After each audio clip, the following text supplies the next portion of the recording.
Welcome back to your Grace Grit and Everything in Between podcast. This episode is called It's All Connected, and it's one of the most important conversations I've had so far. Because everything we've talked about, from our childhood experiences to how we see ourselves, to how we show up in the relationships, it's all connected. Today, I want to take you behind the scenes of the brain, how it's wired, what happens when we go through trauma before the age of 25, and why reactions to fear, stress, and challenge make perfect sense for why you understand the body and the brain actually work. Now, I have wrote notes because otherwise I would go on forever, and nobody wants that. Now, this was one of the lessons that I was taught when I went to the retreat back in March 2019.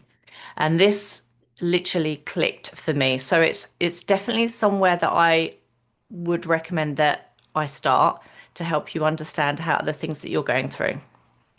So let's start with the brain, specifically, can't say that word very well, the prefrontal cortex.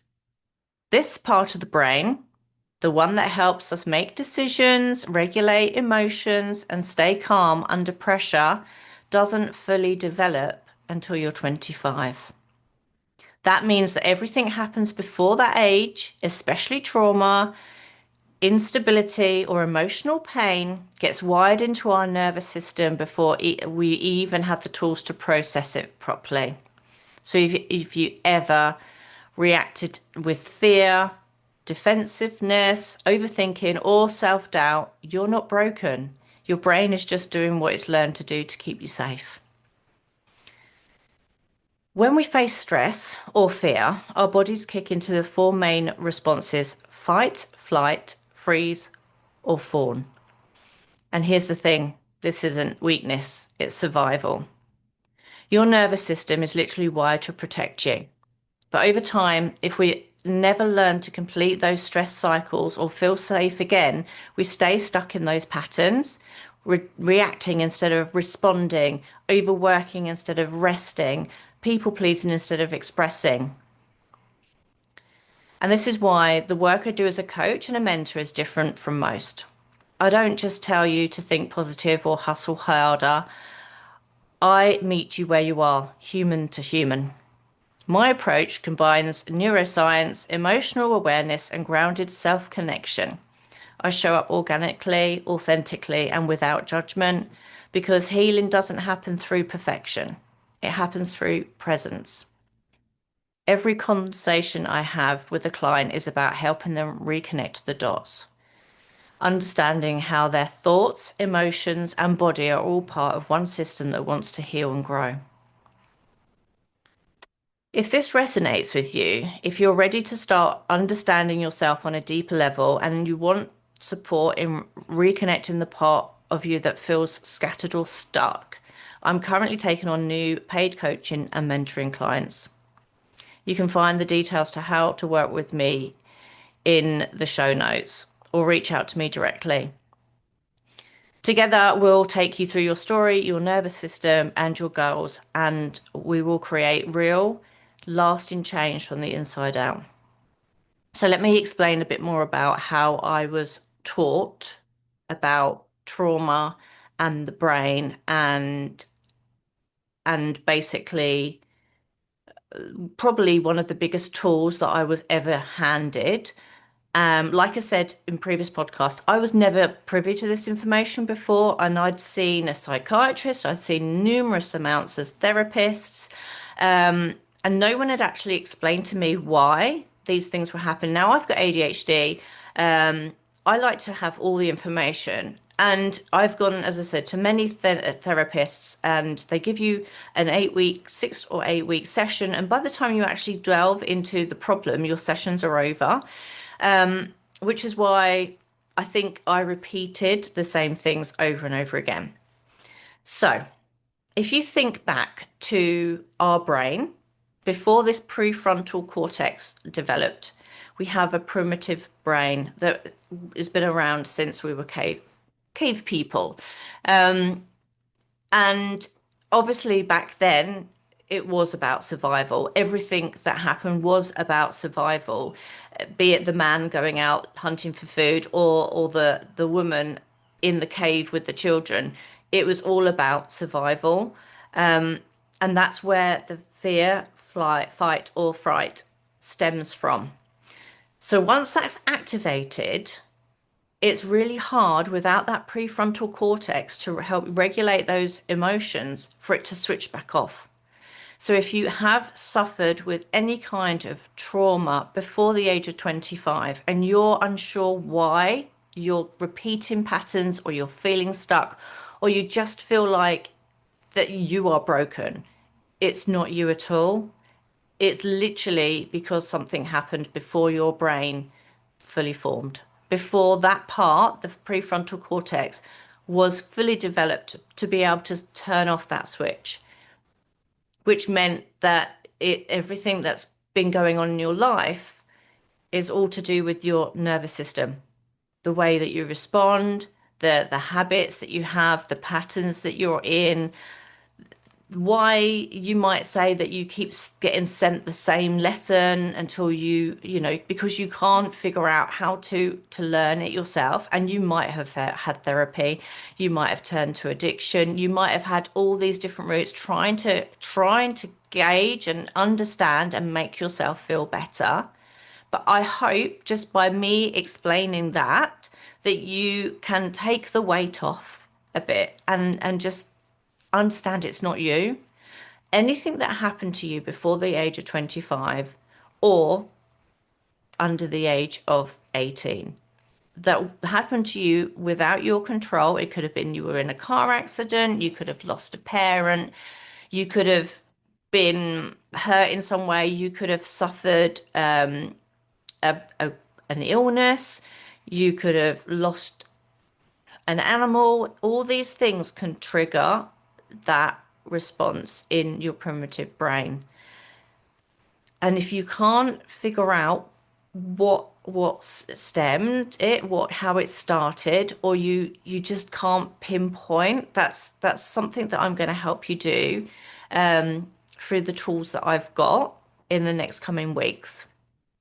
So basically, what happened to me as a child, and the repetitive kind of abuse that happened, that for me was just my life. And I was stuck in it. Why me? Why is this happening to me? Why can't I ever get a break? I've done nothing to deserve this. These things that I kept telling myself over and over again. And as I say, it was only when I went to the retreat in Utah in March 2019, and this was the first lesson that they gave us, like the first kind of coaching session, and it all clicked for me. So if you need to re-listen to everything that I've said in this one to kind of think, do you know what? That is right. It can show as anything that you have in your body. So if your body is at dis-ease because you are suffering from challenges or from trauma or something you've experienced and your body is in pain and you feel like that you're on medication, obviously fibromyalgia is very much very, very common in people that have had trauma or experienced some kind of loss before the age of 25. And basically, it's just that you're just used to that and your body's become at diseased. And especially, let's talk about fibro because I've got fibro, so I know more about fibro than things like ME or the other kind of illnesses that you can get from your body being at disease. So fibro is like an inflammation of the muscles that are attached to the bone, which is why you get widespread pain, which is why it aches and you feel like you've been hit by a bus, because your muscles are tense, they're in spasm. And obviously, you must appreciate that when your muscles are on attack because you are on attack mode when you have a fibro flare up for whatever reason, usually stress or the weather or I don't know, numerous amounts of things. Your muscles then tense up. It's like your whole body is tense and your body is exhausted. Your muscles are exhausted from being in that fight, flight, fright, freeze mode, which means that patients with fibromyalgia usually have collagen deficiency. They usually have a collagen deficiency in the muscles, which then can contribute to the pain. It can contribute to a lot of things. Your body being at dis-ease can contribute to headaches. It can contribute to so much because if you understand that your brain is in charge of everything, and usually, and this was something else that I had to come to terms with, that your brain does not control you, you control your brain. So you can literally make yourself ill. You can read, I know that for a fact because when I was younger, I literally got myself really worked out up thinking that I was really ill and I wasn't ill at all. And I'm talking about younger, like early 20s. It was just everything else that I was dealing with. So in regards to that, if you are dealing with things like that and you are in pain and you don't have the answer, you don't understand, maybe it's because you've been living with something that you've not come to terms with, you've not healed from, you've not worked through, you've just suppressed it. And unfortunately, very much like PTSD, if you suppress anything in terms of anything that you go through, if you don't actually go all the way through it and you suppress it and you pretend it never happened, that is going to come up in your body in some way, shape, or form. It could be that it is pain. It could be that you have an eating disorder. It could be that you have an addiction. It could be anything, but it tends to stem from something that you haven't completely healed from. You haven't gone all the way through. And I don't blame you. But that's how I had my breakdown at 22 because I had suppressed so much stuff. I had literally, it's like a different, when I think back, even when I think back to the last 10 years, it's like I was a different person completely because I've learned so much about myself. And that's another thing. There is things that you can do if you're having trouble sleeping. Sleeping is a major thing that we need in our lives. If you are having trouble with sleeping, or if you have nightmares, or you just feel like can't ever fall asleep, or you don't stay, it tends to stem from something deeper. And as I say, you might not even know, you might not even actively remember, you could have blocked this information out. You could just have decided that, it is what it is. Um, but it does come back out again.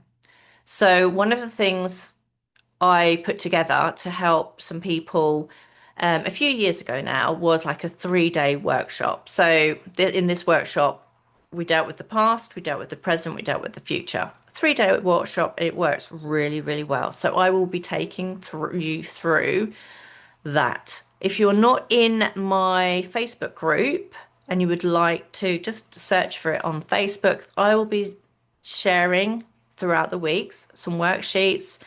And that is a place to, obviously, if you have any questions or anything to ask me in regards, or you want more clarification about anything, that is the route to go through. So I did write some other notes, like handwritten notes that I didn't kind of put down in my phone, but I feel like I just want to go through them to just make you aware that when I coach people, the people that cross my path normally are trauma. I am a trauma-based coach and mentor, and that's because I've dealt with a lot of that myself, and I have the ability to put myself in someone else's shoes and see things from different points of view. However, I am able to coach in business because obviously having a online business the way I do, I coach my team. So I am able to do that. I am also able to coach in things like motherhood, in mindset and growth. So basically, I just want to know that and want you to know that throughout doing this podcast, I'm not just doing it on a whim. I genuinely want to help you get through whatever you are going through at the moment. Because I know that trying to get a counselor or a therapist is really hard. I realize that by the time, as I said earlier, by the time you've done 6 or 8 sessions, you haven't really even hit the topping of anything. I believe that you need at least 6 months, 24 weeks ideally, because that gives you ample amount of time. So I feel I have the tools to help women not go through what you're going through completely. I would like to see give you things that are like a bridge to go over it. So you don't have to go all the way through. And I feel like I've been given this connection to others that meet me where I am because they get a connection to me. And I think when you get a connection to someone that you listen differently with their wisdom, with like what I'm going to share, you will listen to it differently if you have had anything in your life that's related to my life. And that's why I shared my story first, because that is what will get the people who need to be here by listening to that, all of that. And if you're still listening, then this is for you. So I've found that the best way to help people is to share something from where I've been, something that's related. And how I show up to share with people is I tend to ask them how they're feeling right now and how they were feeling before this happened. Before they felt the way they feel now, what happened? Like, what was the difference? What was you doing? Where was you working? What was you going to the gym? Is there a skincare routine? Was there makeup involved? Is there a social network? Kind of, did you go out? What changed from that person there to this person now? And that's all I kind of say is, who was you then?